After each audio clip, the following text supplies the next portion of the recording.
This figure is an illustration of feedback and feed-forward combination control used in a process-fed heater.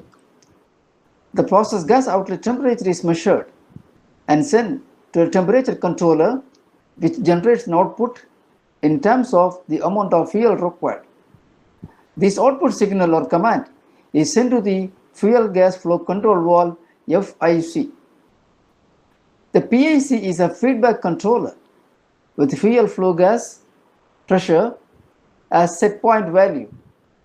PIC generates an output that is compared with feed forward correction and send a command to flow control valve. Feed forward correction acts as a warning signal and faster response.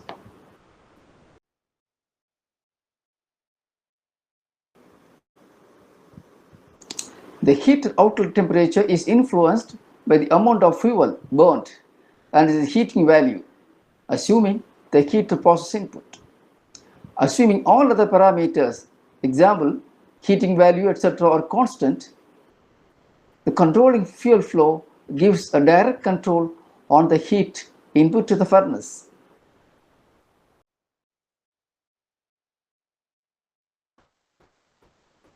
If furnace feed conditions such as flow and temperature are not constant, the combined control system of feed forward and feedback control would be a better option. Several petrochemical processes use this mode of control in their process heaters of late.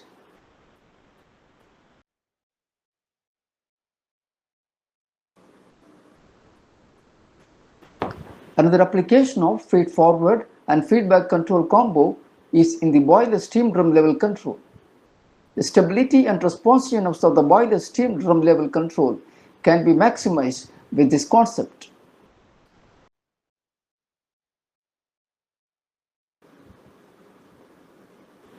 The method used to control boiler steam drum level is to feed forward the steam flow to the level PID loop and cascade the output of that loop to the set point of boiler feed water flow control loop. This arrangement is also called 3-element level control.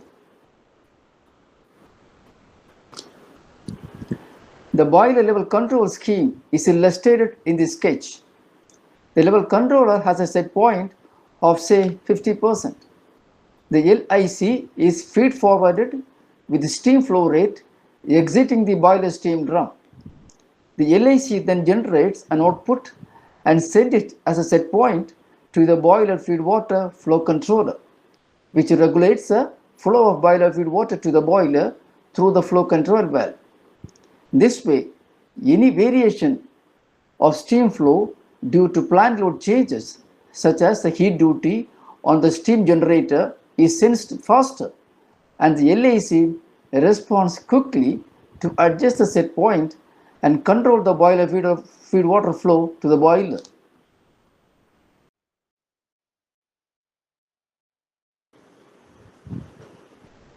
In the above two examples illustrated, the control philosophy used is also called 3-element level control, simply called 3E.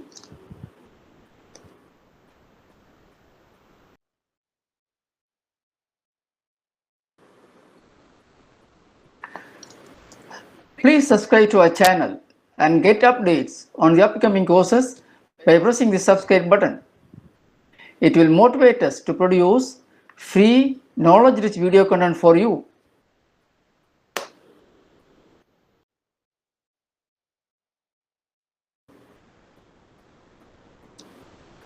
With this, we have come to the end of the presentation. Please give your comments, if any, about this course after you finished viewing this video. Share with your friends and colleagues to reach out to large number of career-oriented professional students.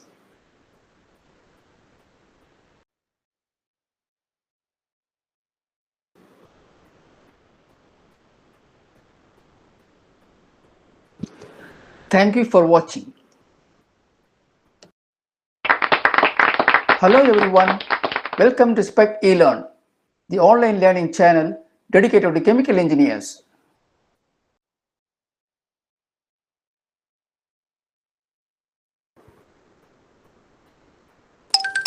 process control, split range control system, and cascade control system.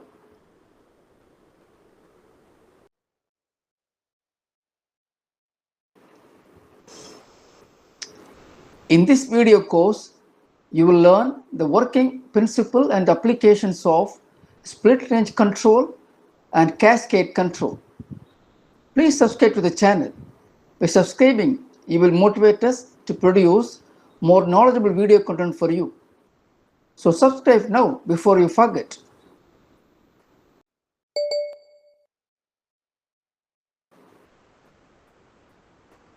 In the control systems used in several process industries, split range and cascade control schemes are frequently used control systems.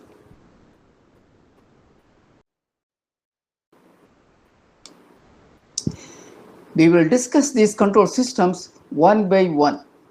First, split range control system. In many process applications, sometimes it is necessary to have multiple control valves driven by commands from a single common controller.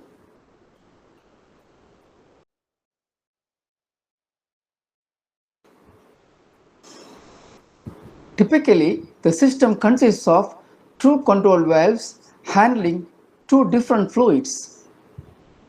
They respond to output from a common controller.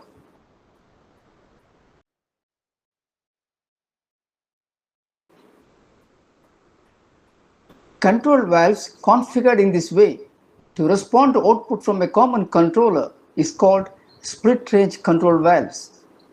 Split range valves can be configured to work in sequence in different ways.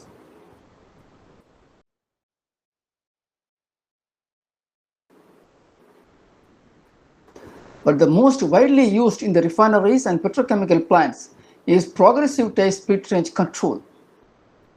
One of the widely used applications in petrochemical plant is to control pressure in certain distillation columns.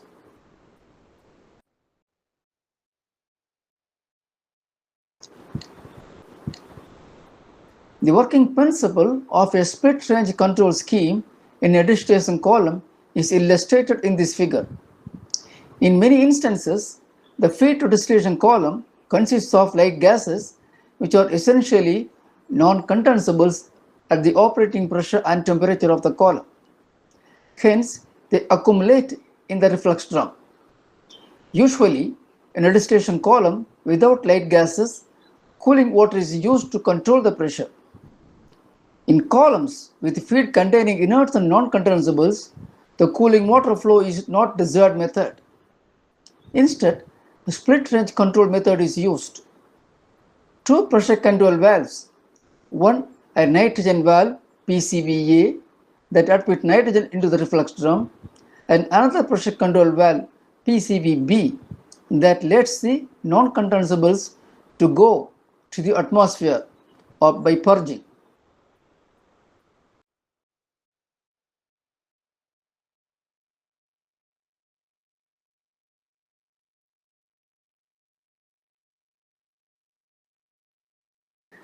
Why two control valves and why nitrogen is required? The quantity of light gases coming into the column along with the feed may not be constant and can vary depending on the performance of the upstream processing units.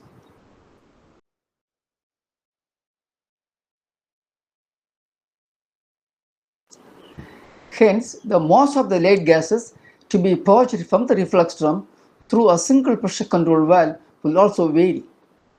This will make the pressure control difficult, and there is a possibility of the pressure going into vacuum due to delayed control valve action, which is an inherent nature of the system.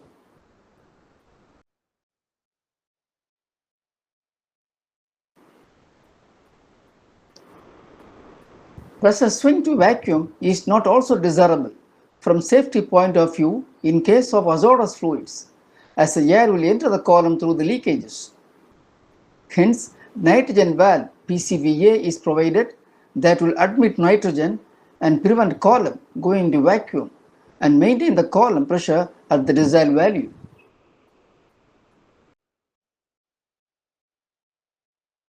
This figure illustrates the function of a split range control valve with valve opening versus pressure control output diagram. Initially, the control valve PCVA is fully open and PCVB is fully closed. At this point, the pressure increases above the set point. The control output starts increasing from 0 and the control valve PCVA begins to close. At 25% output of the controller, the PCVA is 50% closed and the control valve B, PCVB, is still fully closed. As the control output increases to 50%, the control valve PCVA goes to full close and PCVB still remains fully closed. As the output increases beyond 50%, the PCVB starts opening. At control output of 75%, PCVB is 50% open. As the control output increases to 100%, the PCVB goes to full open and PCVA still remains closed. The reverse will take place when there is a pressure decrease in the column. The PCVB will close first. When it is closed, if the pressure continues to decrease, the controller output will decrease below 50% and the second valve PCVA will begin to open and allow the nitrogen to come in to maintain the pressure.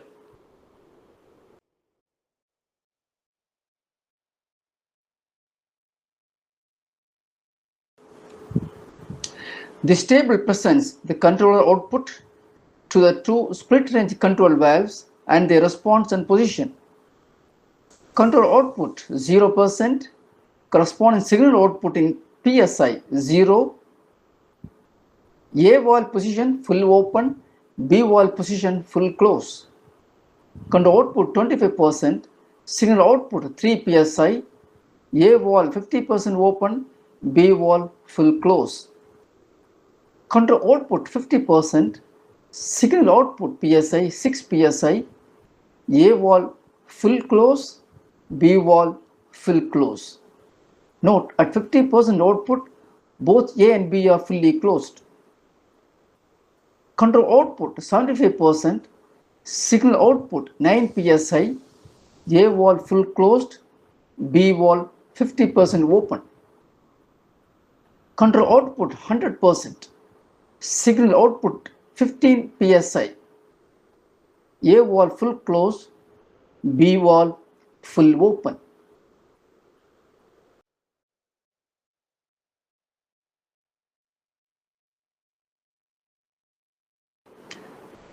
Another application of split range control is in the application of temperature control, where the process needs to be heated or cooled depending on the product or process temperature.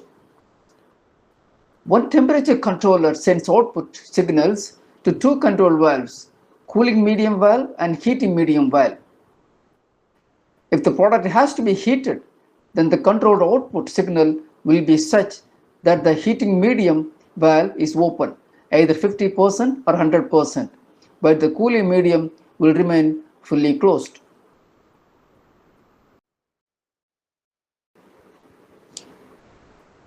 Having discussed split range control system, we will move on to cascade control system.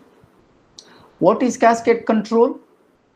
How is it different from other closed loop control? Cascade control is an advanced single loop control. Cascade control is widely used in refineries and petrochemical plants across several process operations.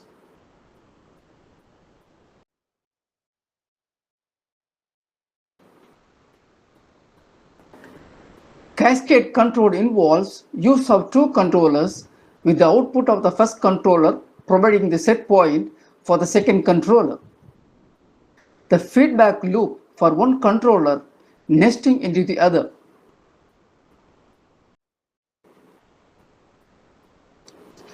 The cascade control concept is illustrated in this block diagram. There are two controllers, a primary controller and a secondary controller. The output of the first or the primary controller, QP1, is used as a set point, SP2, of the secondary controller. The primary controller is called the master and the secondary controller is called the slave. The slave follows the master.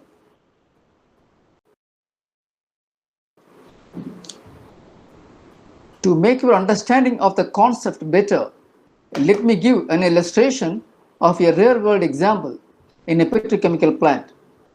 Shown in the sketch is a propane vaporizer which produces vapor from liquid propane using steam for supplying the vapor feed to a series of reactors.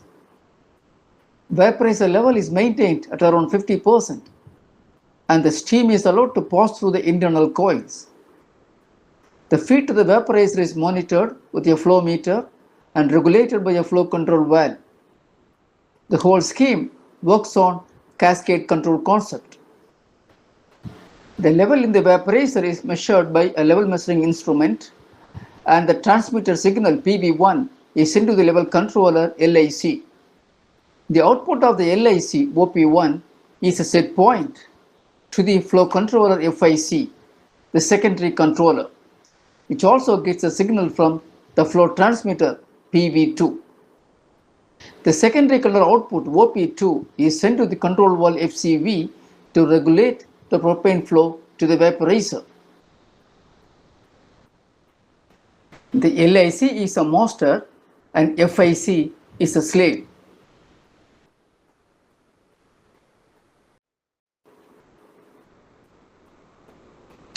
Why do we use cascade control?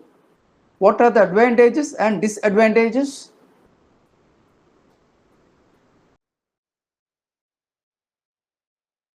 To understand the reason, for a moment think what happens if you have a closed loop control in our previous example instead of cascade control. The control will function and process will continue and the level in the vaporizer will be maintained.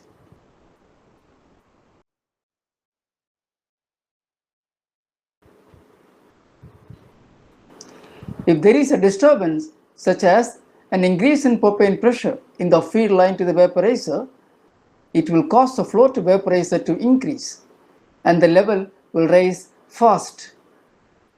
The level sensor will take some time to sense and send a signal to close the level control valve.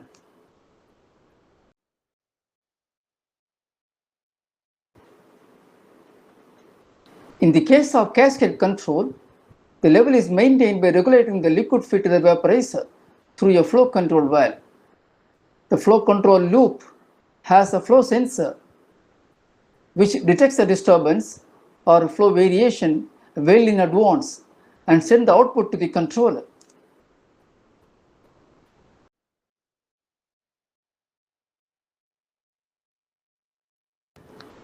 This inner loop of flow control is closer to the source of disturbance and its response is faster than the outer loop. This combination will help the process to correct the deviation faster. The net effect is improved process performance.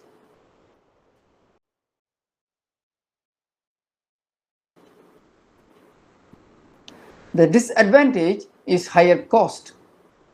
The cost of cascade control is nearly double that of a simple closed-loop controller due to the requirement for a second sensor to measure the process variable. In our example, the flow sensor.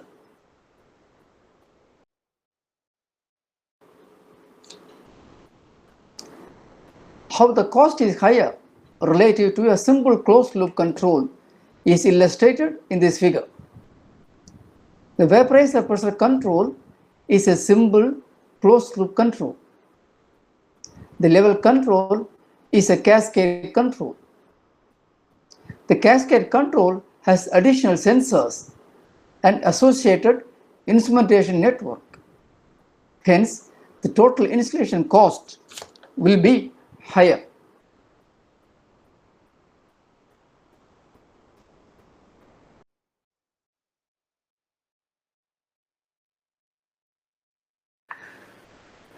Please subscribe to our channel and get updates on the upcoming courses by pressing the subscribe button. It will motivate us to produce free, knowledge-rich video content for you.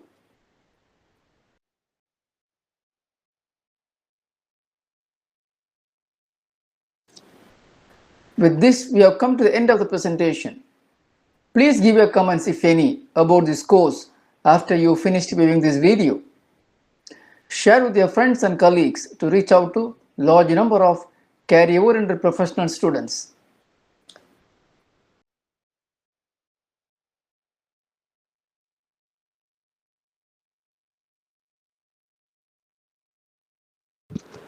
Thank you for watching. Hello everyone, welcome to Spec eLearn, the online learning channel dedicated to chemical engineers.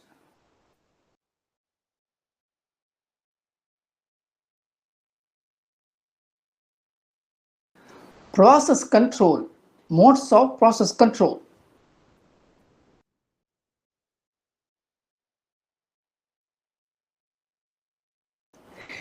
In this video course, you will learn the modes of process control, which includes on-off control, proportional control, proportional integral control, proportional derivative control, and proportional integral derivative control, PID.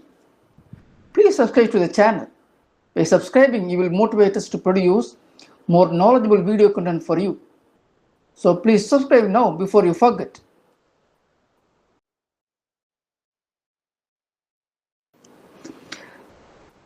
This course will be presented in two-part series.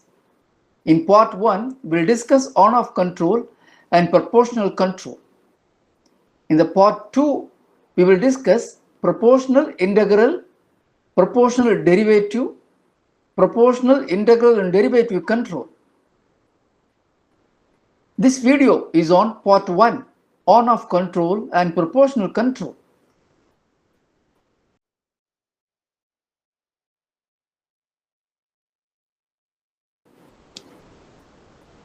In our first video on Introduction to Process Control, we discussed three elements of process control. The element that makes changes and maintains a measured process or control variable at its set point is a final control element or the control valve. But which element changes the position of the final control element? It is the controller.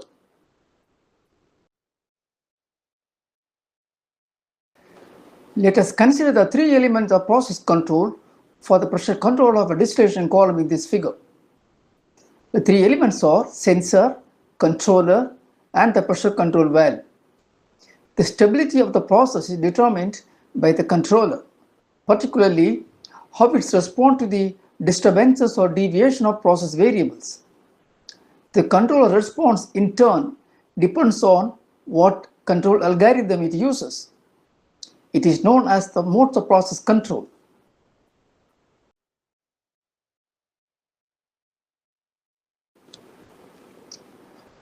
Control algorithms are at the heart of any control system to provide fast and accurate response to disturbances or process load changes.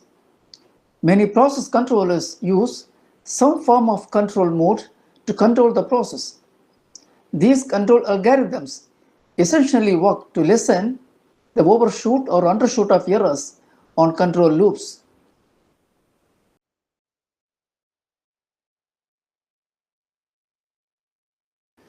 Feedback control is the most widely used of process control in the process plants.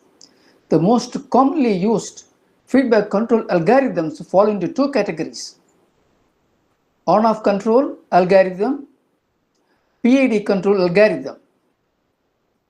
The PID algorithm include proportional mode, proportional integral, that is PI mode, proportional derivative, that is PD mode, and proportional integral and derivative, PID mode. Depending on the system to be controlled, one can select one or the other type of control mode.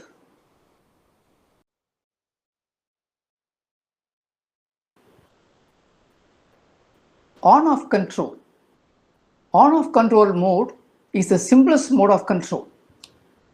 In this mode of control, the control output OP is either 0 or 100% and no middle state. Accordingly, the final control element has only two positions: full or 100% open, that is on, or full or 100% closed, that is off.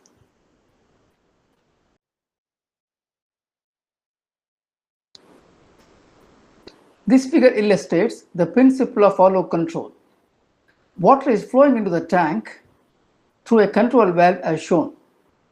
The water exits the tank at the bottom and is distributed to different consumers. The tank level is set at 50%. If the level drops below 50%, the on-off valve will open all the way to 100% on position. This will admit water to the tank faster than that is required to keep the level at 50%. As a result, the level will rise above 50%. When it does, the on-off valve will close all the way to 0% and stop the flow to the tank. With no water flow to the tank level will drop and the controller will open the valve and the cycle will be repeated. The cycling is a feature of the on-off mode. The cycling feature is shown on the left of the tank with the animation.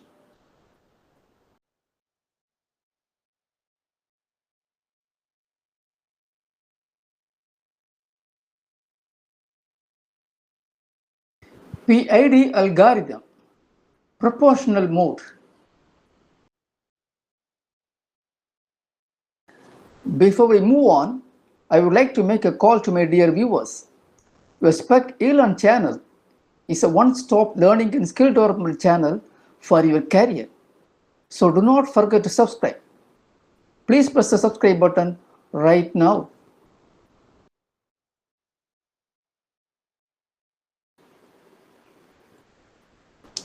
The on-off control is cyclic in nature because the control valve is either full open or full closed. That means flow to the tank is either 100% or 0. How can we maintain some steady flow to the tank?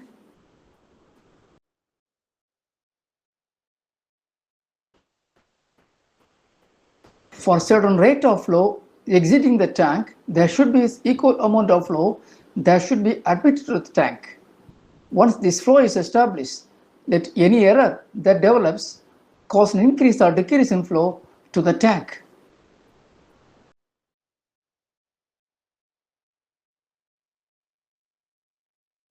This establishes the concept of proportional control. The corrective action or the controller response is proportional to the amount of deviation between the process variable and the set point, called the error E.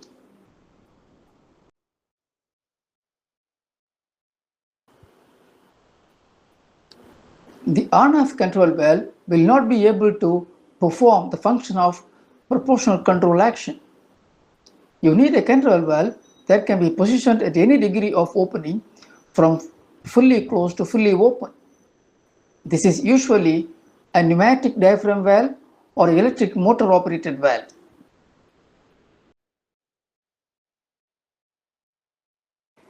Illustrated in this figure is a distillation column.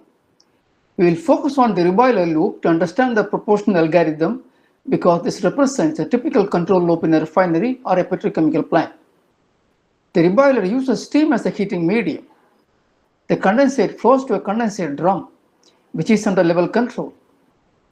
A control valve at the bottom of the condensate drum removes the condensate through a level control valve.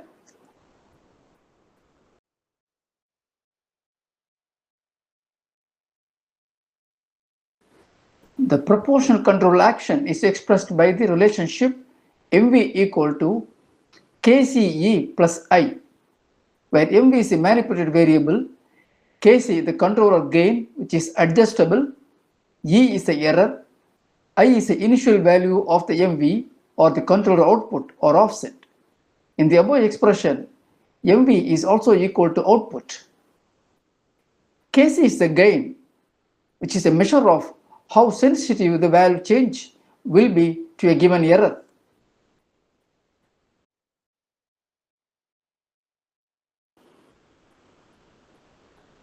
Proportional control has limitations. If there are frequent load changes to the process, it will not be able to keep the process variable at the set point. This is because the control valve has only one valve position for each value of the process variable. If there are load changes like increase in steam pressure or the increase in distillation column feed rate such that more steam is needed than before to maintain the level, the controller cannot do it except through manual reset adjustment.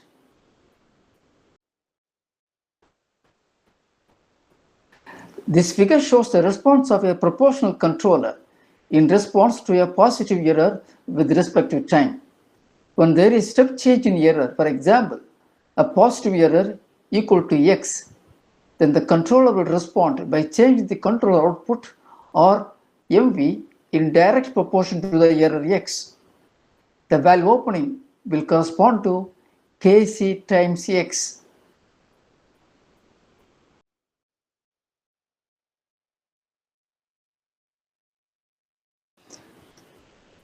Assume that in the above expression, the error E is equal to 0. Then MV becomes I, which is manual reset. This value is fed into the algorithm as initialization value. This means that when the error is 0, the PV is at set point and the control output is at I. It is the control output that maintains the valve position such that it maintains the right amount of flow to keep the level at set point. It is called the manual reset.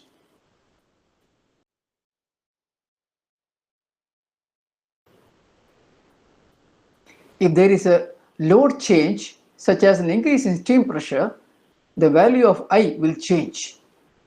That is the reason why the proportional control cannot function when there are load changes.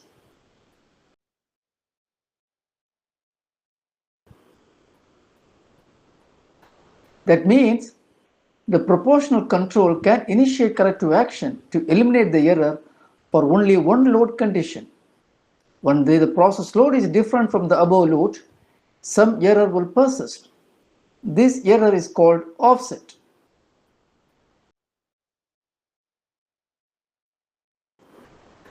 This figure shows the response of the proportional controller for an error. The control action is to change the valve position in proportion to the error. For example, if the level drops to 40% from the set point 50%, the valve will move by a certain fixed percentage. Thus, there is one-to-one relationship between the error and the control output or the valve position. The control output or MV varies from 0 to 100% when the error ranges between two values. This range of error is called proportional band PB.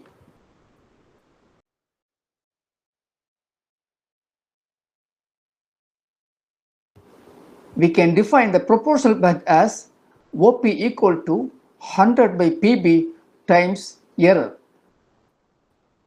A narrow proportional band gives a greater output change for any given error.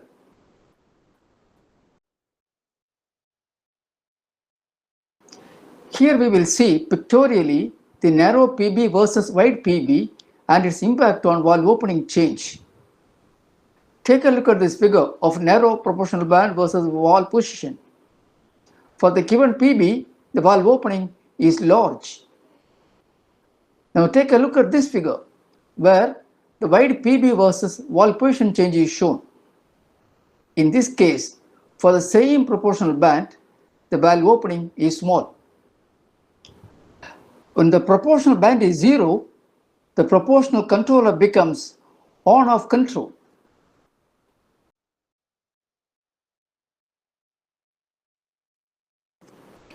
This figure shows the effect of a small and large proportional band on level control in a proportional mode of control.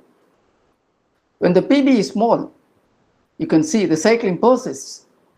Also observe the existence of offset. which is a steady state error in proportional control.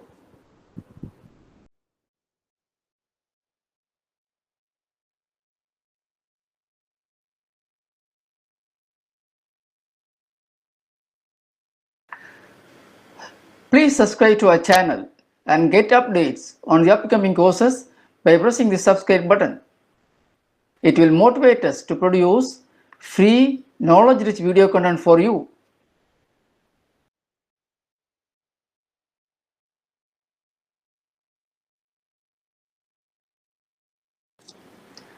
With this, we have come to the end of the presentation.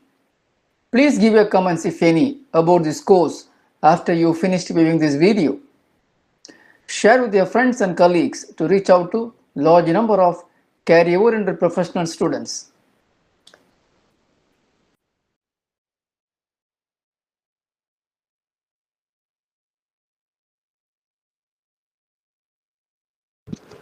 Thank you for watching.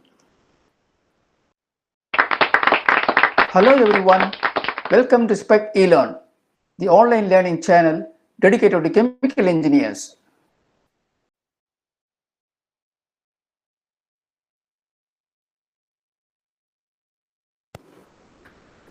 Process control, modes of process control, part 2.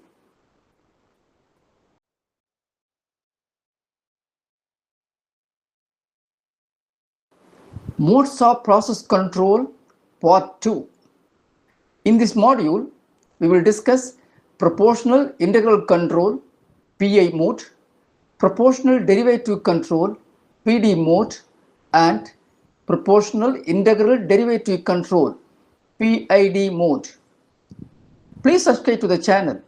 By subscribing, you will motivate me to produce more knowledgeable video content for you. Subscribe now before you forget.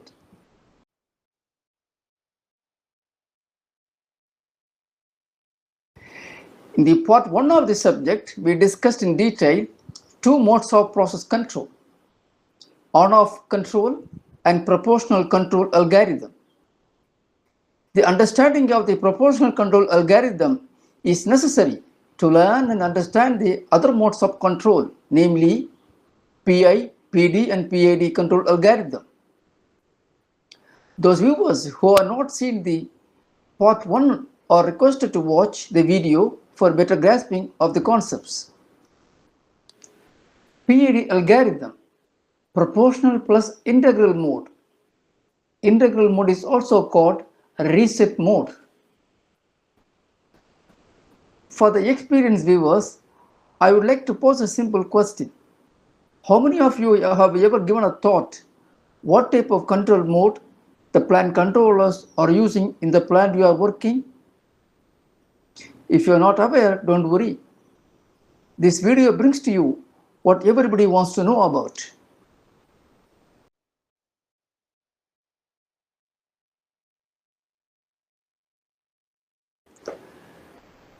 Recall what we learned in the previous video under proportional controller. The proportional controller cannot keep the PV at its set point if there are load variations. The objective of the integral action is to bring the PV back to set point. That is to say, to eliminate the offset present in the proportional mode.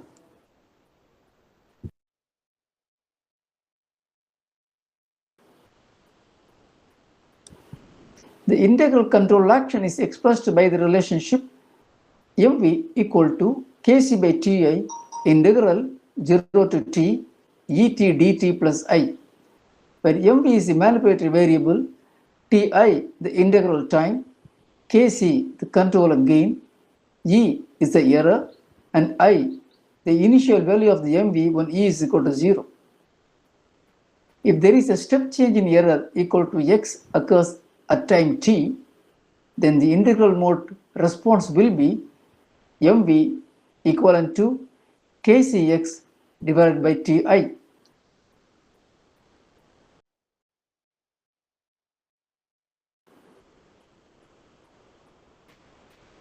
The integral mode is also called a reset control mode. When error is detected, the controller will respond by taking a proportional action first. Since the PV has still not come back to its set point, the controller will continue to send output to control valve till the error is eliminated.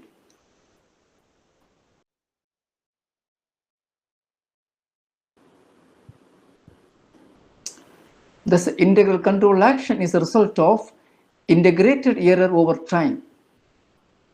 The longer the error persists, the larger the control action. The integration continues until the error is eliminated. As given in the integral action expression above, the integral or reset time Ti is a characteristic of the integral control mode.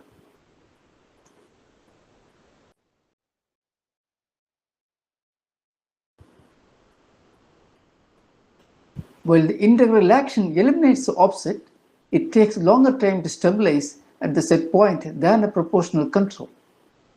The integral action also adds to some oscillation to the process response.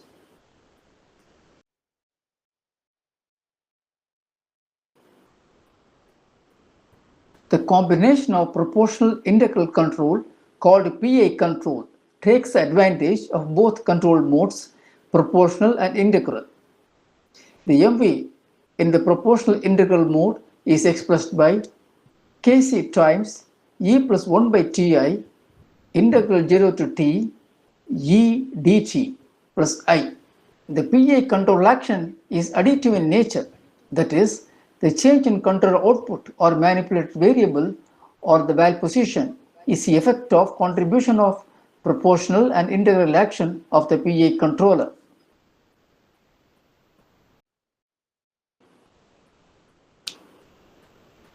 This figure shows the response of PI controller in response to a step change in positive error with respect to time.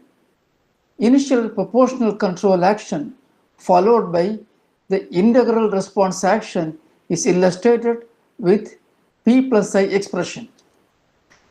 The reset action will sense the error or an offset is present after proportional action has taken place and continue to change the valve position.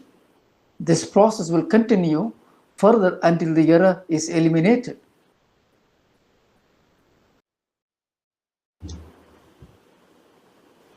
PID algorithm, proportional plus derivative mode. Derivative is also called rate mode.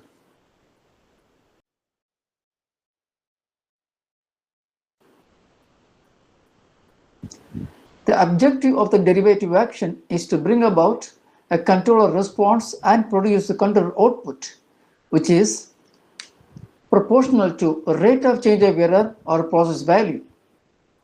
The derivative action does not respond to step change in error. Instead, it responds to the rate of change in error.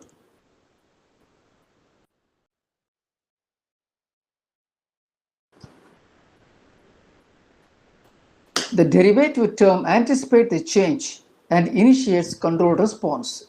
In that sense, the control mode is predictive. The MV or output of a derivative control mode is expressed as MV equal to Kc into Td times dE by dt plus I, where Td is the derivative or rate time. The larger the value of Td, the faster the derivative response of the controller.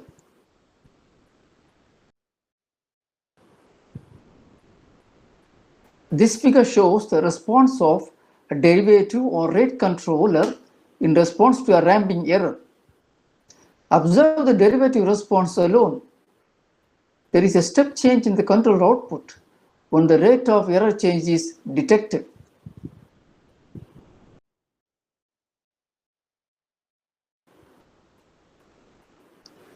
In the real-world industrial practices, the derivative mode is not used alone. It is used in combination with proportional mode known as PD mode. The MV in a PD mode is expressed by Kc times E plus Td into dE by dt plus I.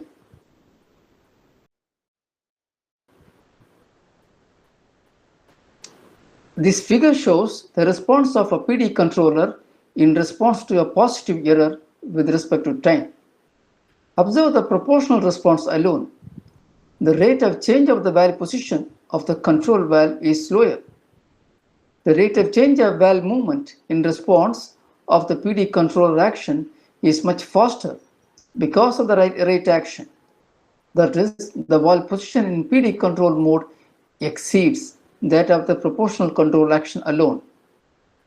Also, it takes less time for the valve to ramp up in PD control mode than in a proportional control mode. The faster response is due to the derivative time Td.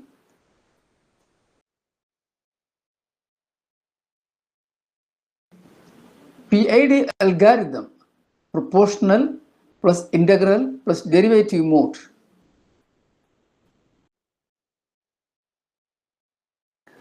Before we move on, I would like to make a call to my dear viewers. Your Spec eLearn channel is a one-stop learning and skill development channel for your career. So do not forget to subscribe. Please press the subscribe button right now.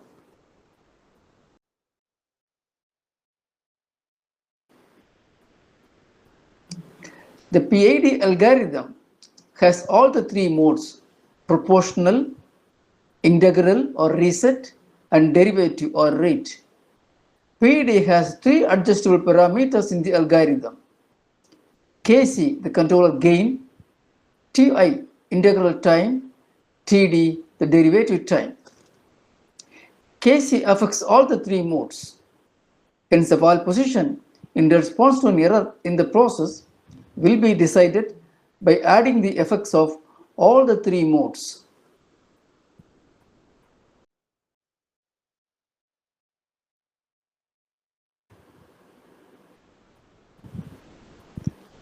The controller output or MV in a PID controller is expressed as MV equal to Kc times E plus 1 by Ti integral of 0 to T et dt plus Td into dE by dt plus I.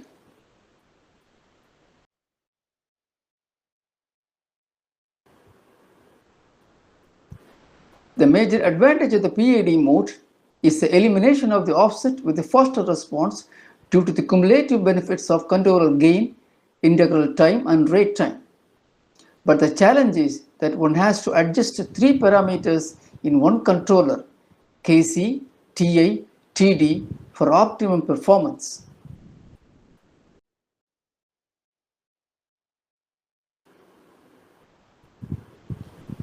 PID control is well suited to processes that are slow or those with excessive lag. The temperature control of reactors or distillation columns are typical applications where PID control mode is extremely useful due to lag in the process.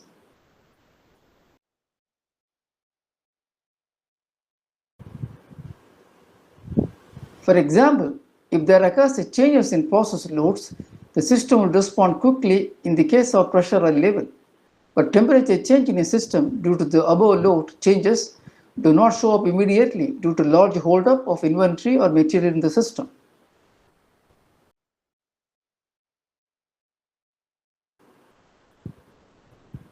This long lag can be reduced by PID control algorithm. Now let me take you through an example for better understanding. We will examine why the application of PID control for temperature control of multi-component distillation columns in refineries or petrochemical plants is essential for stable and optimized column performance.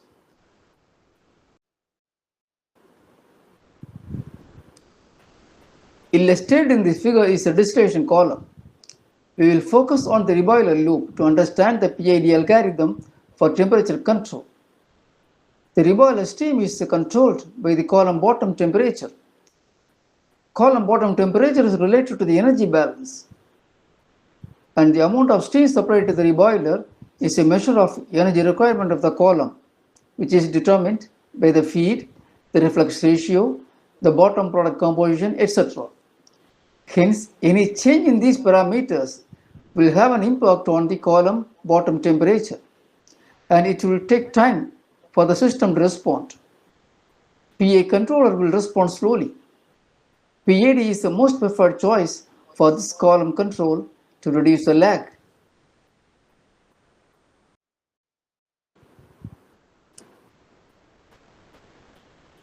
This is the block diagram of the PAD control. The error is processed by the three modes P, I, and D. An output is generated by the combined action of all the three modes. In applying the PAD control, the best control stability performance can be achieved by adjusting the values of the proportional gain, the reset time, and the rate time.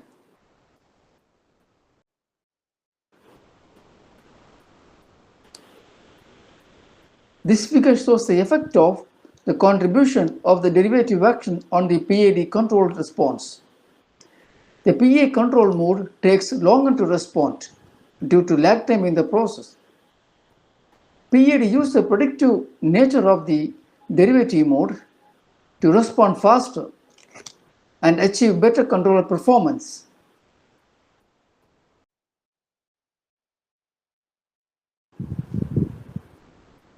In summary, the characteristics of the different modes of control are: 1. Proportional mode, offset persists. Proportional integral mode, offset eliminated but takes long time to stabilize.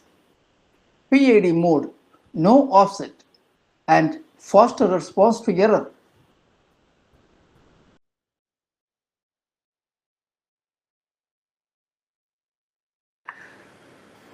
Please subscribe to our channel and get updates on the upcoming courses by pressing the subscribe button. It will motivate us to produce free, knowledge-rich video content for you.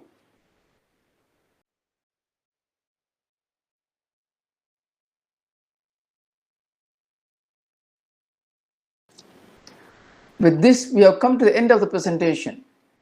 Please give your comments, if any, about this course after you finished viewing this video. Share with your friends and colleagues to reach out to large number of career-oriented professional students.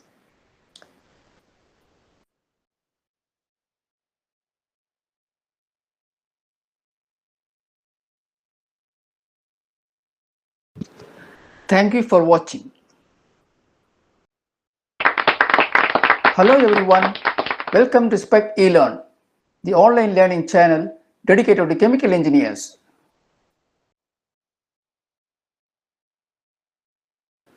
Process control measuring instruments, types of temperature sensors and their applications. In this video course, you will learn the importance of measuring instruments and what is temperature sensor, field system thermometers, electrical system thermometers, radiation type or infrared temperature sensors, infrared thermography. Please subscribe to the channel. By subscribing, you will motivate us to produce knowledgeable video content for you. So subscribe now before you forget.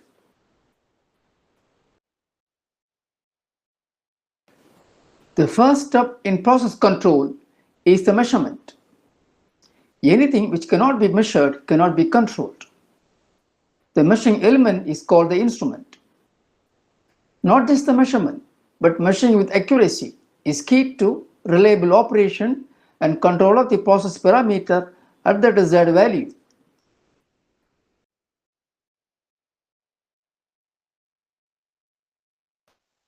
The important process parameters which need measurement for process control are temperature, pressure, flow rate, level, concentration, etc. Temperature is an important and critical parameter in many processes. The processes need accurate and reliable sensors to measure the temperature, not only for monitoring purpose, but also for control function. What is temperature sensor?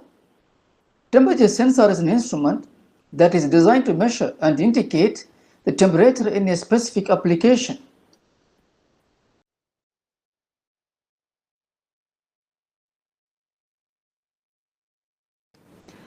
These applications varies from measurement of temperature in utility services to furnaces, boilers, reactors, distillation columns, etc. There are several types of temperature sensors. The choice of temperature sensor for a given application depends most importantly on the characteristics of the sensors. Temperature sensors are broadly classified under two categories: field system thermometers, electrical type thermometers. Field system thermometers.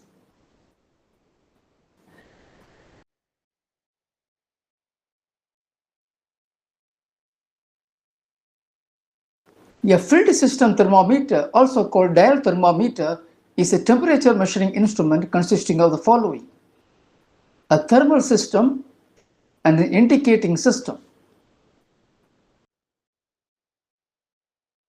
A thermal system is a closed system filled with temperature sensitive fluid and has the following components: a bulb, an expansion device, a capillary tube connecting the two.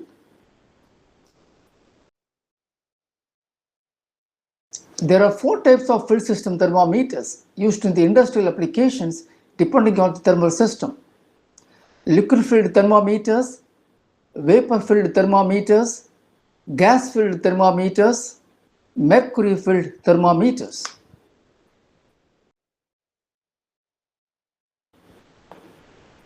The liquid filled system thermometer is completely filled with liquid and works on the principle of expansion, that is, volume increase of the liquid as the temperature increases. The temperature range of application is minus 210 degrees centigrade to 315 degrees centigrade. Organic liquids, pentane and butane, can be used as liquid for this range of application. Typical applications include food and pharmaceuticals, where mercury filled thermometer cannot be used. Vapor filled thermometer. The vapor filled system thermometer is partially filled with volatile liquid and works on the principle of increase of vapor pressure of the liquid as the temperature increases. As the vapor pressure increases, the Bourdon tube expands, moving the indicator. These systems provide quite accurate measurement. The liquid for the system is selected depending on the temperature range of the measurement. Ethane, acetone, ethyl benzene, and ethyl chloride are used as liquid. With ethyl chloride, the temperature range of application is 40 degrees centigrade to 175 degrees centigrade.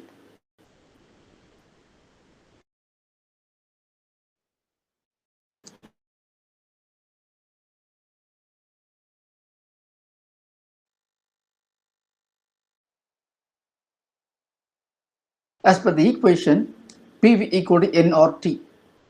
Since the volume of the filled system is constant, an increase in temperature will result in increase in pressure. Nitrogen is usually used.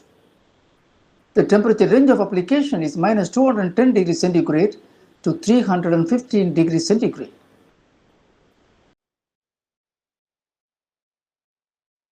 Shown in this figure is a gas-filled temperature sensor.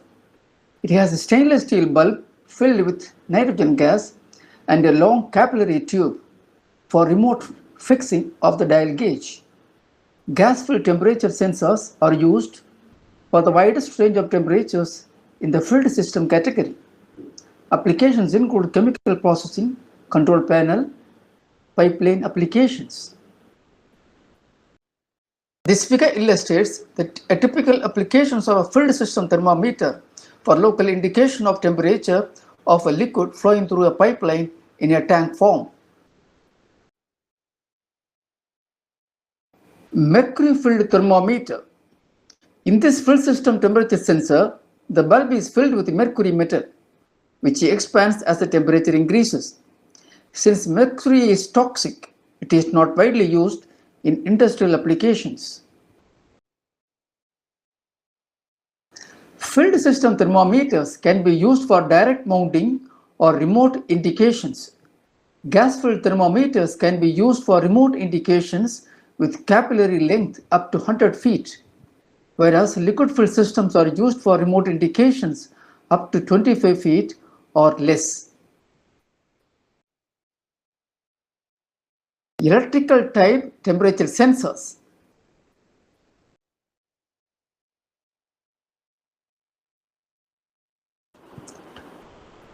Before we move on, I would like to make a call to my dear viewers. Your Spec eLearn channel is one-stop learning and skill development destination for your career needs.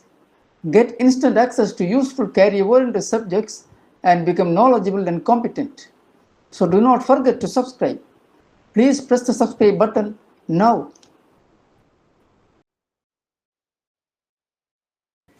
Electrical system temperature sensors fall into two categories: thermocouples, resistance temperature detectors RTD.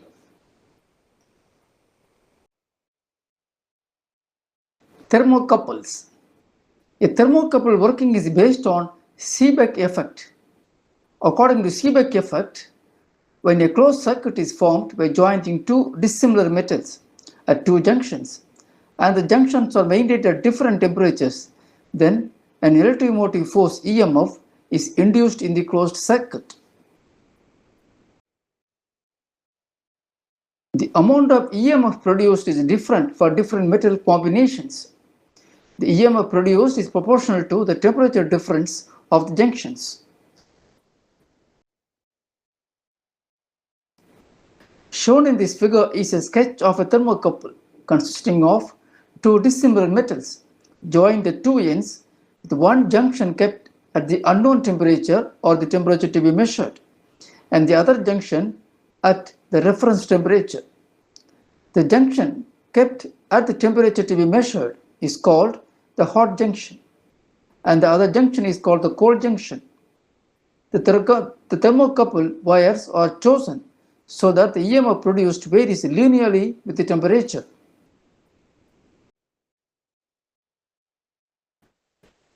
The relationship between the temperature difference and the EMF produced given by ETC is a function of TH minus TC,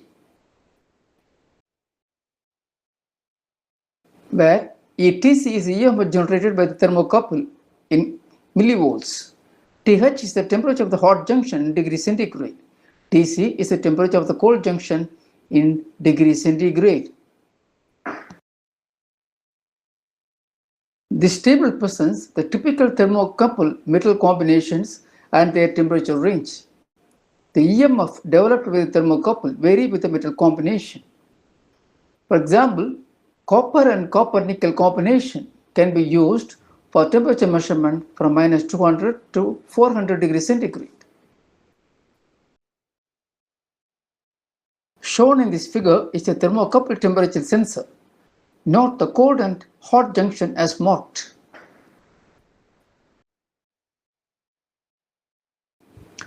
This figure shows the use of thermocouple in a catalytic cracker unit. Thermocouple is used to measure the metal wall or skin temperature of the catalyst tubes inside the furnace, typically in furnaces and fired heaters. The thermocouple for the hot junction is made in the form of a pad as shown in the figure, so that the pad is fixed to the tube surface by welding or other means. Thermocouples are most common type of temperature measuring instrument used in the industry today. Their wide acceptance is due to the simplicity, ease of use, speed of response to variation in temperature. Resistance temperature detector RTD. Resistance temperature detectors are temperature sensors that make use of the principle of the variation of electrical resistance of a wire with temperature. The relationship between the resistance of a wire and temperature is expressed as RT equal to R naught times 1 by alpha T.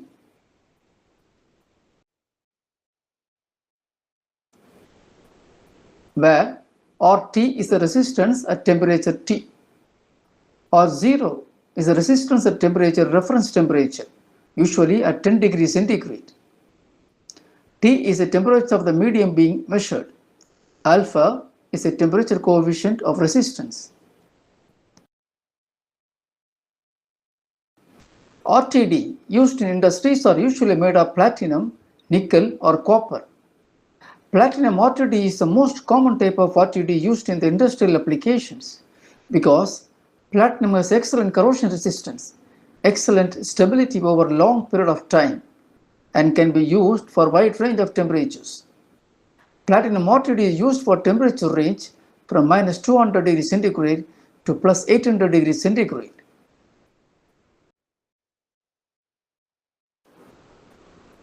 Nickel RTD is used for low temperature ranges, typically minus 80 degrees centigrade to 250 degrees centigrade. However, it has lower stability compared to platinum, and measurement accuracy reduces with time. It is less costly compared to platinum. Copper RTD has the best resistance to temperature linearity and is low-cost material. However, it oxidized at high temperatures and hence limited to temperature range minus 200 degrees centigrade to 260 degrees centigrade. This figure illustrates a typical RTD temperature sensor. The platinum wire is wound around non-conducting core, which is usually made of ceramic. Lead wires are used to connect the platinum resistance wire to the transmitter. The transmitter converts the resistance measured into the corresponding temperature. A fully assembled RTD temperature sensor is shown in this figure. A typical RTD has a base resistance of 100 ohms at 0 degrees centigrade, increasing to about 140 ohms at 100 degrees centigrade.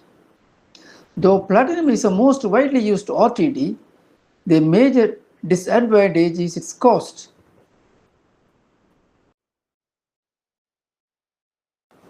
RTDs are widely used in distillation column in refineries and petrochemical plants.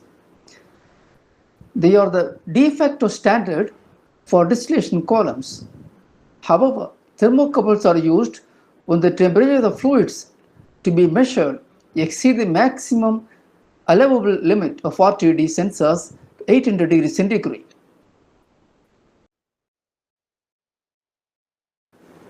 We will see some more applications of electrical system temperature sensors in refineries and petrochemical plants. Shown in this figure is a catalytic reactor whose bed temperature is measured by as many as 14 RTDs placed at the top, middle, and bottom of the reactor.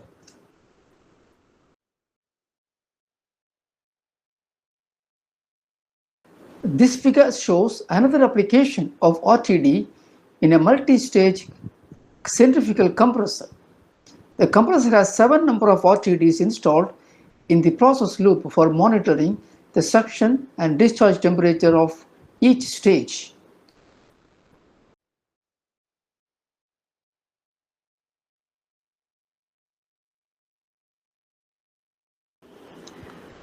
Radiation type temperature sensors, also called infrared thermometers. Radiation type temperature sensor detects the infrared radiation emitted from the surface of the object and measures the temperature based on the amount of infrared radiation. They are the simplest devices and cost less. Infrared is that portion of the electromagnetic spectrum beyond the visible response of the human eye. Because infrared is predominantly generated by heat, it is called thermal radiation. Pyrometer is an infrared remote sensing non-contact type thermometer. It is usually used for measuring relatively high temperatures normally encountered in furnaces and fired heaters.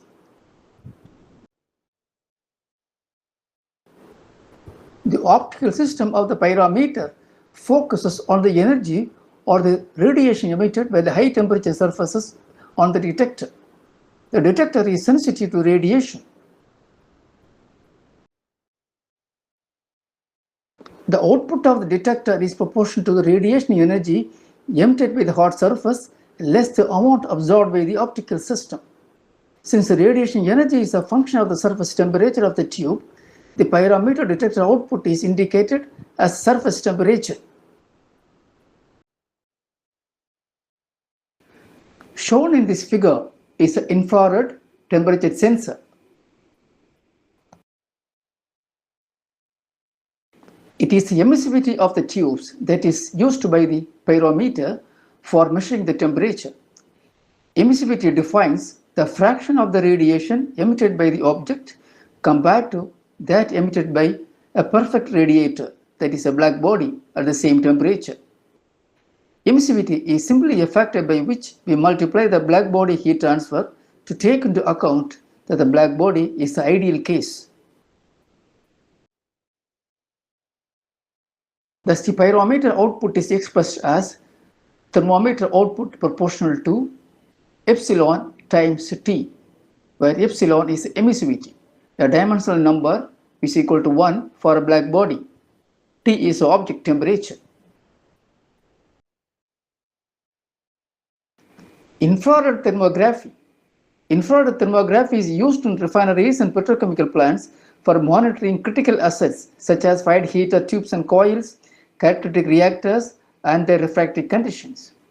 Refractory is a liner material consisting of high temperature resistance material which protect the outer shell of the furnaces, reactors, etc. If the refractory fails, the shell material will be quickly weakened by the inside temperature, which may be in the range of 1200 to 1400 degrees centigrade.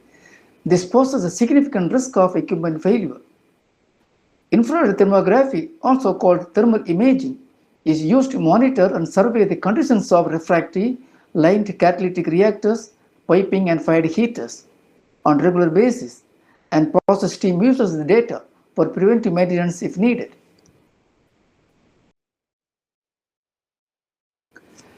This figure illustrates thermal imaging of a hot air line where the refractory lining has failed. The picture at the top is the actual hot air line piping lined with refractory. The picture below is the infrared thermal imaging of the pipeline, which shows the refractory has failed.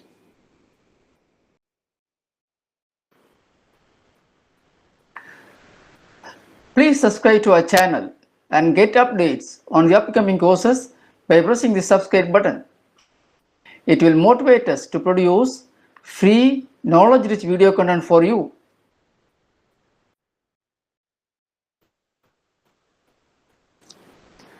With this, we have come to the end of the presentation. Please give your comments, if any, about this course after you finished viewing this video. Share with your friends and colleagues to reach out to large number of career-oriented professional students.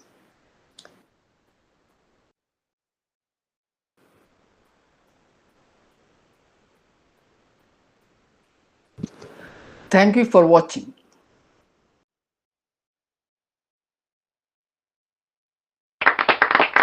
Hello everyone, welcome to SPEC eLearn, the online learning channel dedicated to chemical engineers.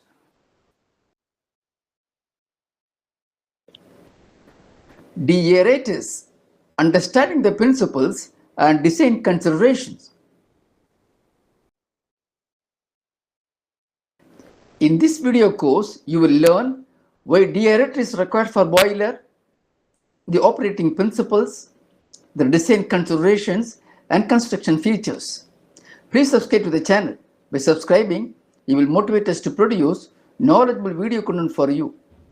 So subscribe now before you forget. Deaerator is an important equipment in boiler system in process industries and several other industries, including power plant.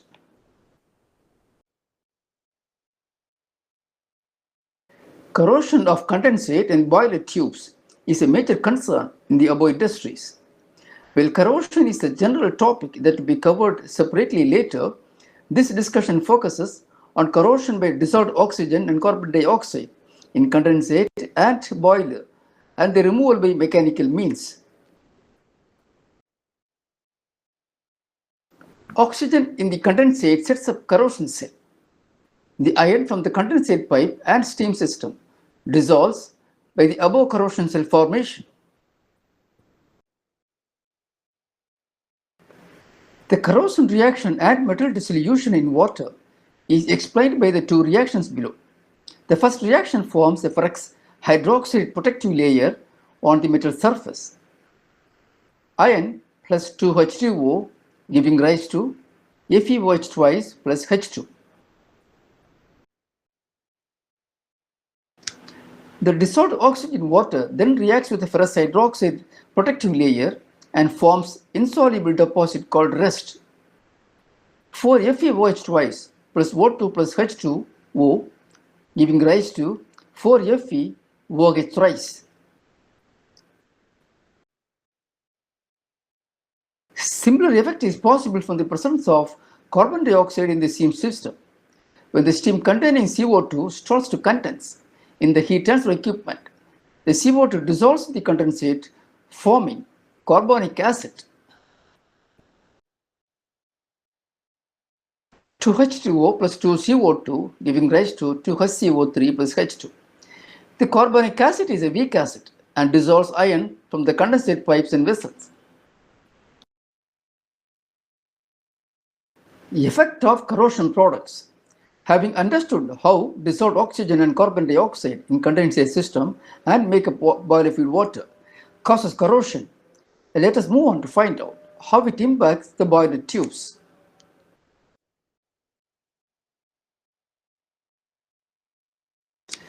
This corrosion attack by dissolved gases is identified by the pitting of the metal surfaces in the piping system and boiler tubes. The iron dissolved from the condensate piping, when reaches a boiler, can deposit in the high heat flux areas in the boiler, that is the tubes. The deposit acts as an insulation layer on the tube surface, minimizing heat transfer that leads to excessive surface temperature. As the deposit layer grows in size, the heat transfer is reduced significantly and the overheated tube fails by rupturing. No plant operating personnel want to see this happen. It has huge cost impact on boiler maintenance and plant operation and capacity utilization. You know the effect, but how to remove the dissolved gases? Prevention is better than cure. There are mechanical and chemical means to reduce the corrosion attack by dissolved oxygen and carbon dioxide.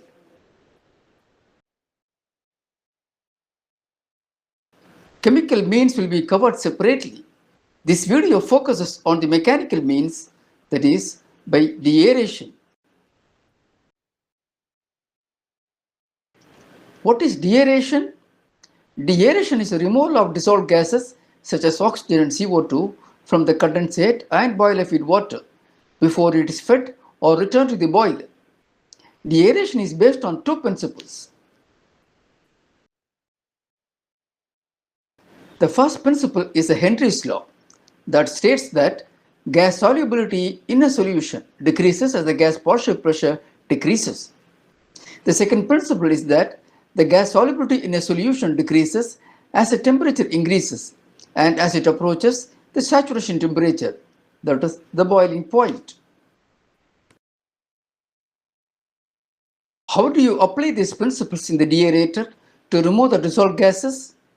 The deaerator applies this principle by use of steam and also use stripping to remove and release the dissolved gases to atmosphere through the vent in the deaerator.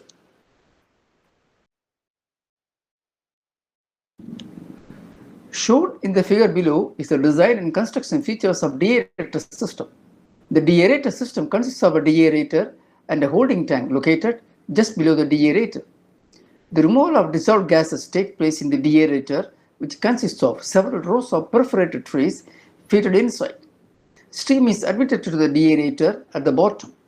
and the condensate returned from the steam system and the fresh boiler feed water enters the top of the deaerator and is distributed over the trays by spray nozzles. Thus, the water and steam flow countercurrent to each other. The falling condensate and boiler feed water comes into contact with the upflowing steam on the trays and gets heated up to the saturation temperature. The deaerator is maintained at atmospheric pressure by a vent nozzle which is open to atmosphere. Hence, the water is heated to the saturation temperature of 100 degrees centigrade. A small quantity of steam is allowed to vent to atmosphere. This ensures the condensate and the boiler feed water approach the saturation temperature. As explained in the principle earlier, the steam reduces the partial pressure of CO2 and oxygen in the system and raises the temperature to the saturation temperature. The net effect is the reduction of gas solubility in water and hence lower residual gas concentration in the boiler feed water to the boiler. The counterflow arrangement of water and steam ensures good removal efficiency. What should be the dissolved oxygen content in the feed water to boiler? ASME provides the standard for the condensate and boiler feed water quality to boiler in terms of boiler pressure. The following table provides the recommended dissolved oxygen content in the feed water to boiler versus steam pressure. For boiler pressure up to 450 psig, the recommended dissolved oxygen should be less than 0.04 ppm, that is 40 ppb. For boiler pressures greater than 450 psig, the recommended value is 0.007 ppm, that is 7 parts per billion.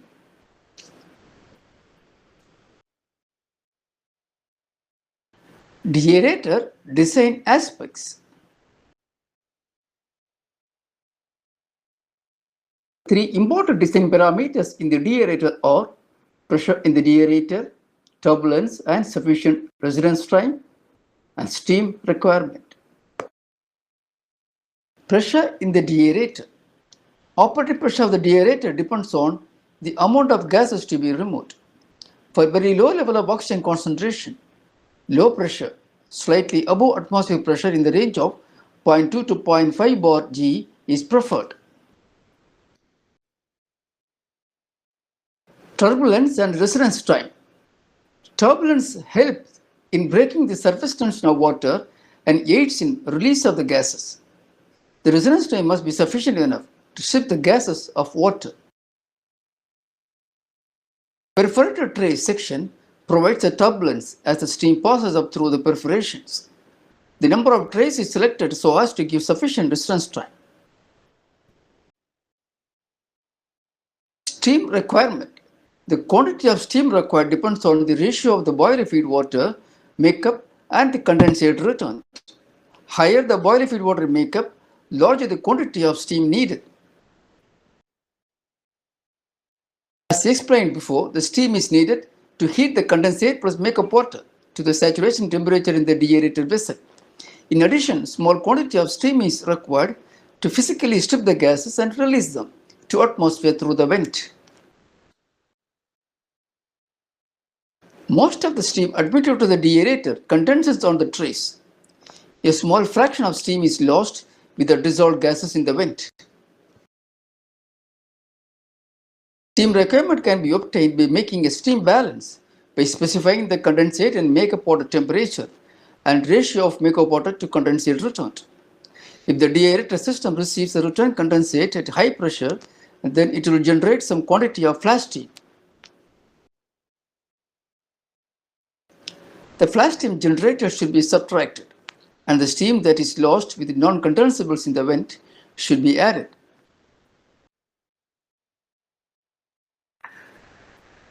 Please subscribe to our channel and get updates on the upcoming courses by pressing the subscribe button. It will motivate us to produce free, knowledge-rich video content for you.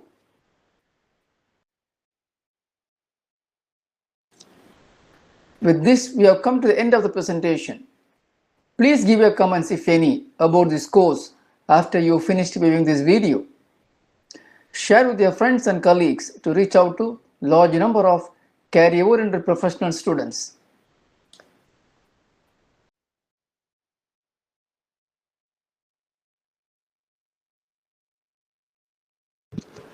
Thank you for watching.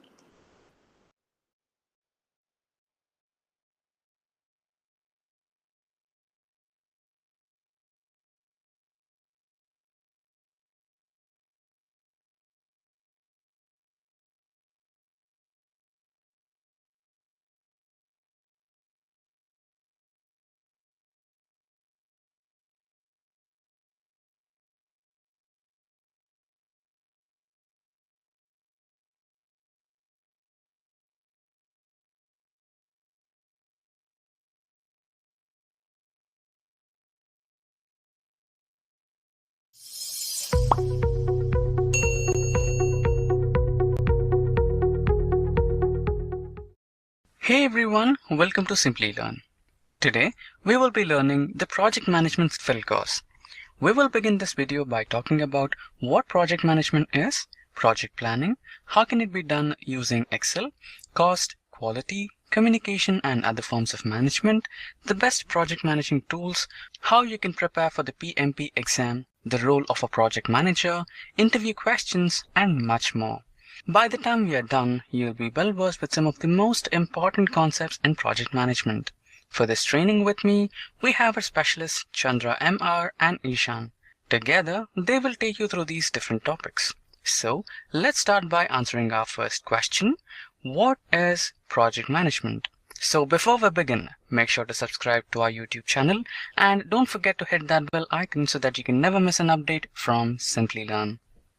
Hi, welcome to Project Management tutorial from Simply Learn. I am Chandra MR, a professional consultant and coach in best practices related to project management and IT service management. Today, as part of this tutorial, we are going to learn the basic understanding about the project management and the required knowledge for a project manager to become successful in managing projects. So as part of this tutorial, we are going to look at what is project management, what is project, components of project management, project life cycle, key focus areas in project management, job roles in project management, and project management certifications. So what is project management? Now, as defined in PMI's PMBOK, project management is application of knowledge, skills, tools and techniques to project activities to meet project requirements. So every project will have an objective to accomplish. Similarly, the objective of project management is to make the final deliverables in a finite time and budget. This involves having clear understanding about the deliverables of the project, required resources for the project,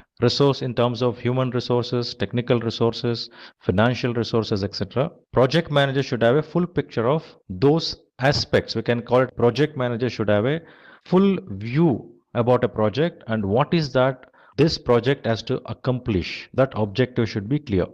So as part of project management, the 6 constraints which project manager should look at are scope, time, quality, cost, risk and resources. So each of these areas has very important role to play in project management. The clarity in scope, the clarity in terms of schedule within which the project has to be delivered, the cost, what it incurs to that particular project. Once it is finalized, one cannot vary, one cannot change without any proper approvals. Similar to that, we have quality management specifications what are defined. Project output will be accordingly achieved. Risk. Every project is taken up for a specific reason by organization. So organization should assess the risk associated with the project. And similarly, as project progresses, various different risks has to be identified, like risk related to project management, risk related to technology area, risk related to resources, risk related to financial things. So broadly, risk management plays a very important role. So there will be something called contingency reserve kept for a identified risk above the cost what is estimated for its deliverables from the project. So every project require resources. Resources may be in terms of human resources, financial resources, technology resources, environmental resources. So all these resources are used to produce the output of the project. So these resources has to be managed with the sufficient optimization and standardizations required. Now let us understand the definition of a project. So what is a project? PMI defines a project as a temporary endeavor undertaken to create a unique product, service, or result. The temporary nature of a project indicates that a project has a definite beginning and end. So when I say product, unique product, it means every output, it may be similar products you are producing with the same features and functionality. But the output of every project is unique because it is unique in terms of all the 6 constraints what we just discussed now. Now when I say product, it is very easy for us to visualize. It may be a desktop, it may be a laptop, it may be a car, it may be a machine, etc. But how do I visualize a service? Now project's output is a service. Now it's about building a capability. A project, through a project, a capability can be built to ensure services can be provided. That's what the output of project is, service. For example, if I think about a taxi services, for providing a taxi services, I need a mobile app, I need taxi, I need a server, I need a data center. So all these are various different products and services. Here service example can be internet service.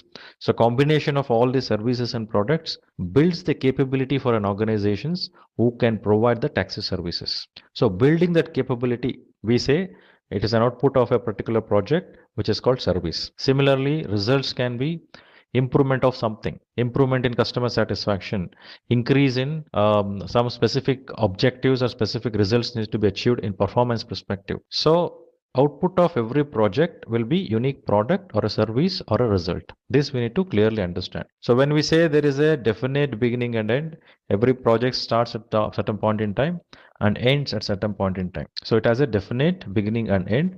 That is the reason it is temporary in nature. It is not an ongoing business activity, right? So every project will have a life cycle, a beginning and end.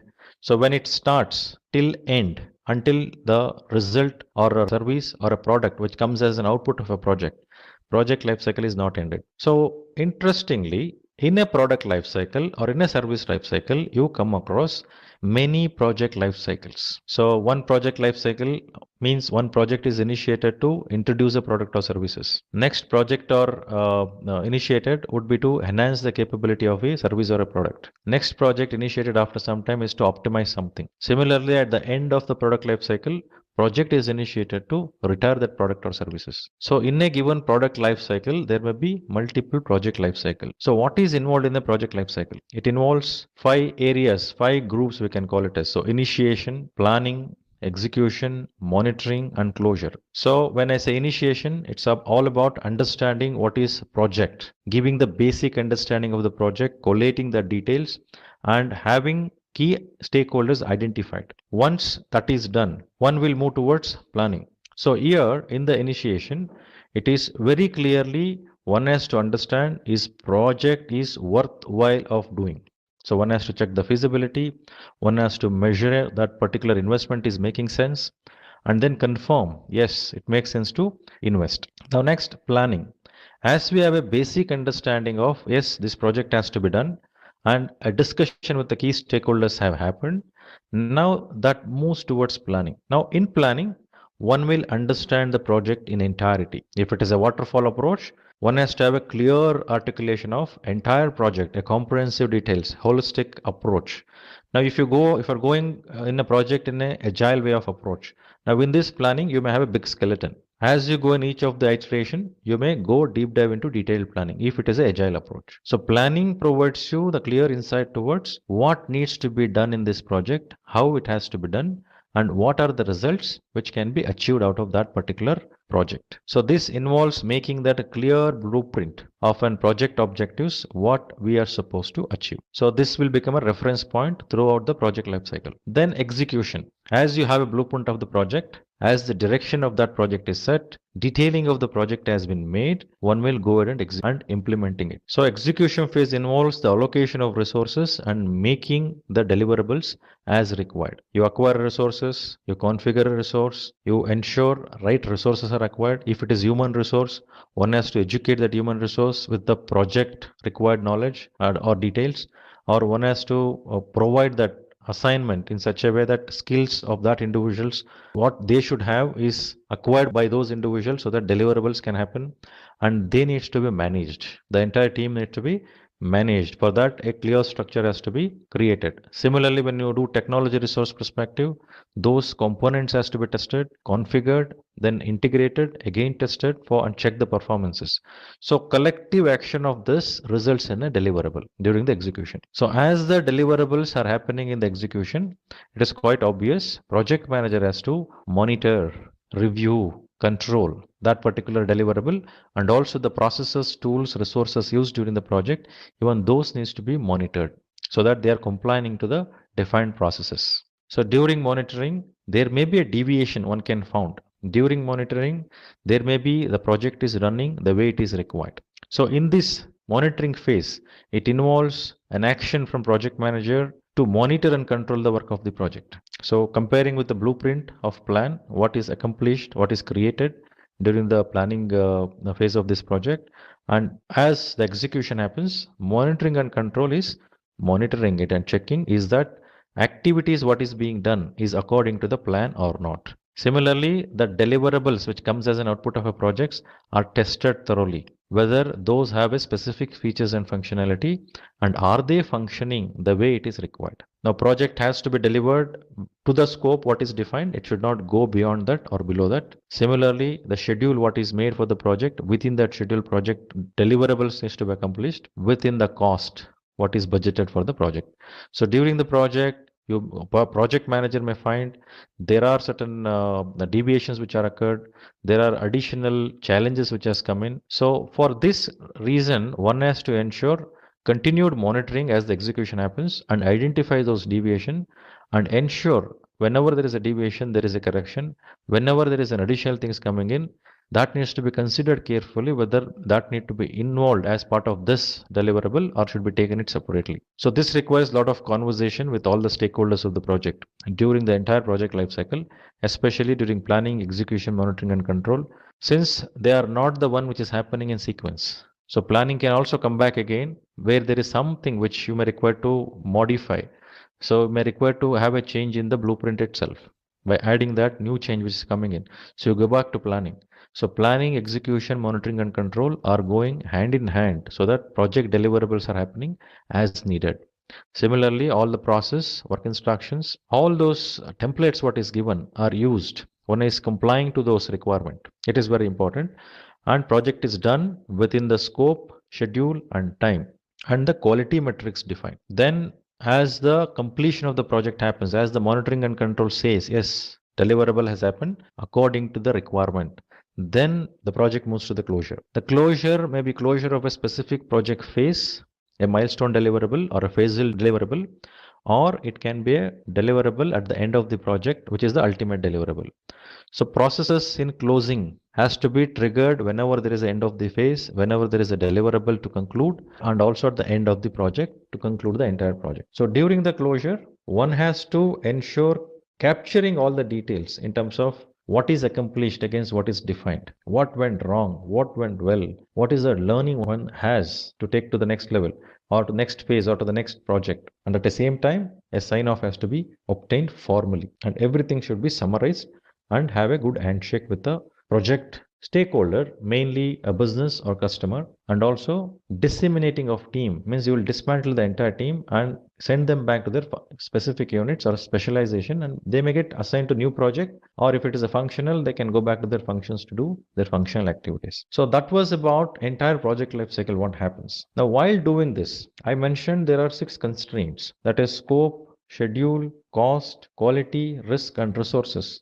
So keeping these in mind, one has to ensure project is successful in all aspects. So to become successful, there are a few key areas which has to be looked at. So first 6 key areas are scope, schedule, cost, quality, resources and stakeholders. Now let us look at the scope. What does scope means? Scope is about what needs to be delivered. What is in scope? What is out of the scope? So this refers to all those deliverable scope, all those activity scope. Basically, we speak about two things. One is product scope and project scope. Product scope is all about ensuring the features, functionality of products are well defined and understood and signed off. And while delivering that product, that is tested against those defined features and functionalities. Whereas project scope focus on all the activities needs to be done, all those templates which has to be used, all the process which has to be complied with, all that skills which is required to be applied. So it is going as defined. So by doing this activities which is defined as part of project scope, the result, the deliverable will come out, which will be in line with the deliverables, features and functionality, which is defined as part of product scope. It is very important to ensure entire projects happens within this particular scope. There should not be any deviations from this. Schedule perspective, for that specifications what we have defined for a product and project. So these needs to be done in a specific point in time, means in a specific schedule. There will be start time, end time, right? So one has to plan how long a project would take and what are the deliverables should happen in what sequence, what activities are required to accomplish this. So all these needs to be understood.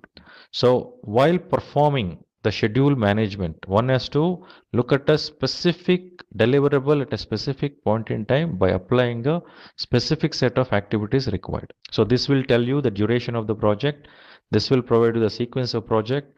This will also help you to understand the dependency between one task to another task. This will also help you to understand how the deliverables happening in what sequence, which helps in prioritizing your deliverables. Third is cost. So as we know, to do any project, it is very essential to ensure project happens within that budget. So project cost is estimated initially, then that estimated cost will be checked in terms of is the assumptions, considerations are right or wrong, is that really so much of monetary resources are required for the project. And then after understanding the justification and obtaining the clarity, budget is, monetary resources are allocated and confirmed, approved, then it will become a budget. That will be a cost baseline. So these estimation, allocation of budget, once it happens, that will become a base, and any deviations from that cannot happen so easily. So any deviations because of additional of scope, that can be handled through change management. But idealistic scenario, the cost should not escalate or come down. Organization can also set certain tolerances at the project level, considering various different scenarios, like scenario of risks, scenario of something which deviated from the deliverable. So to what extent it can deviate, that tolerance will also be set at the economic or monetary value perspective. That is about cost. Now quality, as we know, quality is a very important area which ensures the project is delivered in time with all the specifications defined by using all the methods, means by following all the processes, work instructions, templates, and delivering as needed, where it enables the project to monitor it easily. So basically the requirement of compliance and standardization and optimization is to ensure everyone follows the same steps, do the activity. So what quality management focus is to ensure the intended objectives of a project are achieved. Already there is a definition done in terms of various different practices or processes needs to be followed. Similarly, specification of each of the products are defined, and from that there should not be any deviation. So quality management should focus on ensuring those activities are done as defined, those deliverables are done according to the specifications what is defined. It is very important that way. So for that there is a layer of quality management. There should be a layer of quality management where auditing or control activities are initiated periodically so that any deviations can be seen easily. And remember, a project manager cannot become part of quality management. Like project manager cannot audit. Project manager should have a team or take the help of a team who can able to do. Mostly the one who is not part of the project is always better. Resources.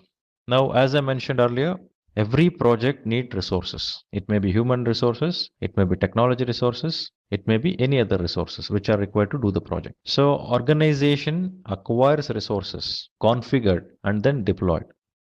For example, in a project, you acquire a server, you configure a server, you deploy a server. Technology resource. Human resource is onboarded, recruited, project induction is given. Then at the same time, the skills and capabilities of individuals are according to the requirement of project. That needs to be ensured. And what needs to be delivered and how it has to be delivered should be clear to the particular human resource. So looking at all the aspects of resources to acquire, to build and manage, it is very important to look at the resource management. So this will help in carrying out a specific task in the project in the best possible manner. So interestingly, when I say human resource, always there is a possibility that a conflict can occur. So when I say conflict of interest maybe in terms of what that individuals has to do, conflict in terms of the preferences, in terms of solutions, what they're looking at, conflict in terms of using resources, different opinions, different preferences, various reasons conflict can come across. So it is very important to project manager to understand this dynamics of human resources and manage those conflicts. Project manager cannot shy away from handling conflicts. Project manager has to hone and resolve those conflicts in the favor of project, not in the favor of any individuals. So there are various techniques to look at resolving conflicts. So that is like compromising, problem solving, smoothing, accommodating. So whichever helps for that project scenario, for the project objectives, that needs to be applied. That technique has to be taken up. So here the resolution is not at the specific individual's preference. It is with the objective of whether projects has any impact. What kind of impact, positive or negative? If it is negative, no, that's not the direction.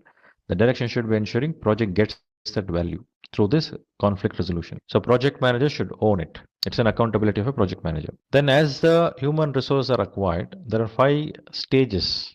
Team dynamics are involved. So one has to bring them, then educate them about a project. As the education on the project happens, one has to go and do the job on the floor. That needs to be observed. Means one has to manage by looking at it, and any corrections needs to be done. That needs to be guided. So it is very dynamic thing when it comes to human resources. Similarly, in technology resources, standardization. There is no ambiguity as such, but right resources with the right configurations should be acquired. That is very important. The next, stakeholders. So who can be stakeholders? Every project will have a stakeholder who are internal and external to the project. So the internal stakeholders are those.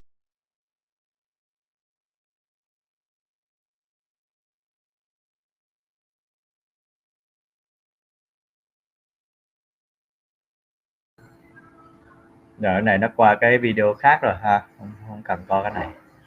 Rồi như vậy lớp của chúng ta ôn cái nội dung của cái kênh cái nội dung video vừa rồi ha. Sau đó chúng ta Hello everyone. hoàn thiện cái bản báo cáo. Rồi liên quan cái nội dung lớp coi có câu hỏi gì không?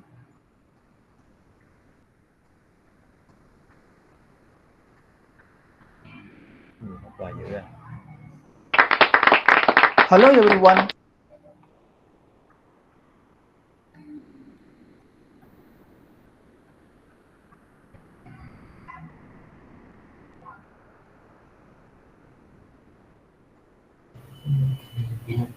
Chung quy ra mấy cái video này mình còn nắm mấy cái Sao lọc? mấy cái bộ điều khiển này chứ tại em thấy nó nói điện hóa rồi nhiều. Đúng rồi, thì điều khiển quá trình thì người ta tập trung vào cái phần tử của quá nhiều hơn. Dạ.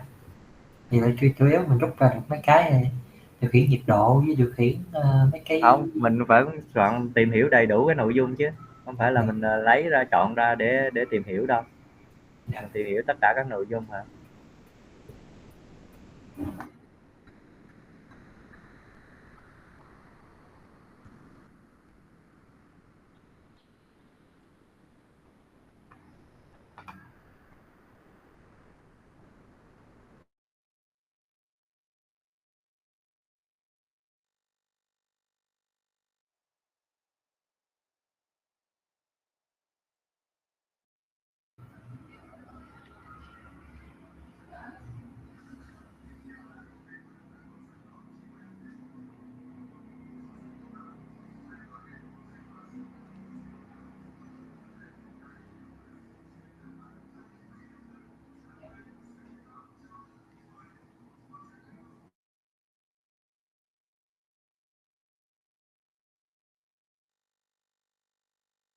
Rồi thì chúng ta cứ tìm hiểu các nội dung, có phần nào mà chưa rõ thì có thể đặt câu hỏi rồi tôi trả lời ha, hoặc là nhờ thành viên nào biết thì trả lời.